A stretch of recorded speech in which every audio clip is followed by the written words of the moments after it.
Shalom!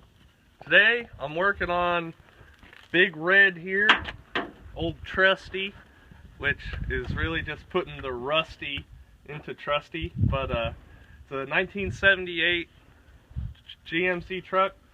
It is pretty reliable, and what we have the problem of is the brakes. And so on the other side of this vehicle, I have already taken off the tire, and I took the brake rotor off and took it to O'Reilly's because that one was the one that was really like grinding and it was all messed up. But on this side, I can show you just how to do brakes normally when there's nothing amiss, when you just need to kind of replace them as part of the routine maintenance. So step number one is to loosen all your lug nuts. I have 8 of them, and then once I get it loosened, we'll continue on. Alright, first off, YouTube, I understand this tire is super bald, and that's part of the issue. We're going to swap this one out. But one of the important things you have to take your lug nuts off, or at least loosen them most of the way up while your tire is still on the ground, because once you jack it up and you try to loosen them when it's really hard, there's nothing for the tire to brace itself against, and it will just spin in the air. So make sure you loosen all your lug nuts while they're on the ground, and when you're loosening, you can loosen in whatever fashion. I have this handy dandy floor jack here to help me lift it up.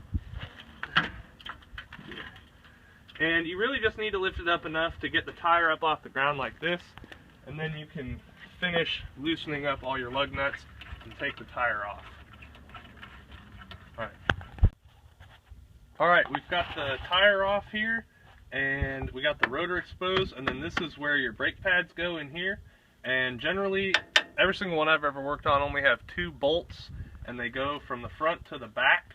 And this one you have to use a Allen key for, but most of them are just a regular wrench. And here, I'll show you where those are. Alright, let's see if we can see this. Get into focus there, little iPhone.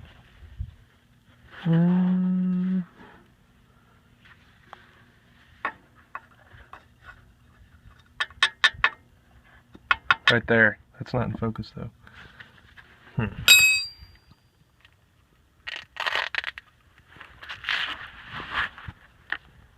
let's see if we can do it this way.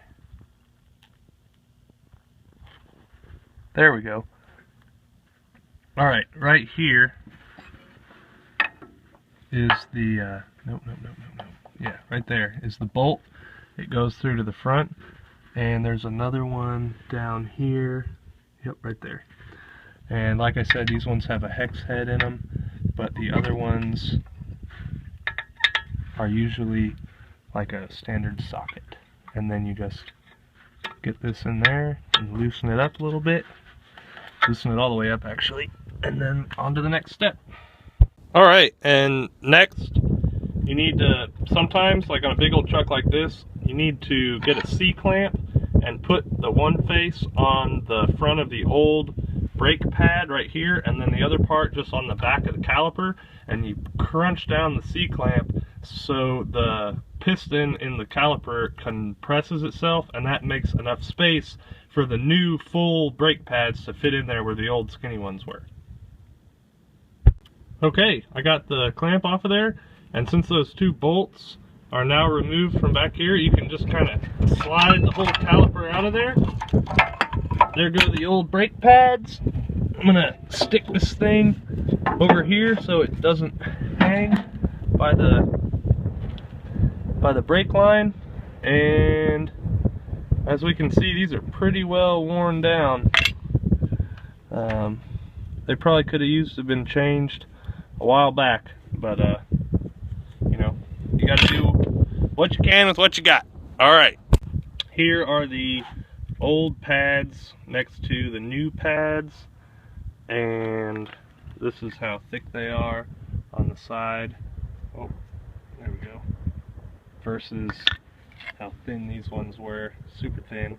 And they have these brackets on the back of them, right here and right here, to help them fit into the caliper. And so we're gonna stick those back in there, slide the caliper on. Oh, there we go. Stick those back in there, slide the caliper on, should all go back together.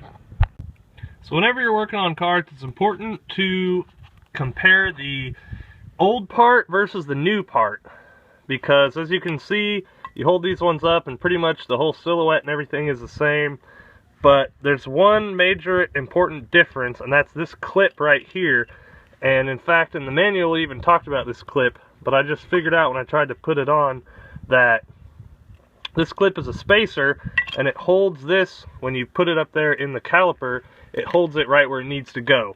And you know, you compare your parts, you can say, hey, there's something different here, it's this, and then it's pretty easy to pry this off. It just has a little clip right here and right there. I just busted out my little Leatherman on it. I can just do that one with my thumb. Look out, dogs, go on. There's the puppy dogs, Lucy and Molly. Anyways, and then you can slip this, where are we? There we go. And then you can slip this kind of right in place, right there. So now, this one is ready to be installed. Alright, here's a glimpse through the bolt holes. You can see it's a nice circle there. That's where, there we go. That's where the bolts are going to go in that I took out with the Allen key. Make it sure it's all kind of lined up beforehand, and then you can tighten it on down and put the wheel back on and you're done.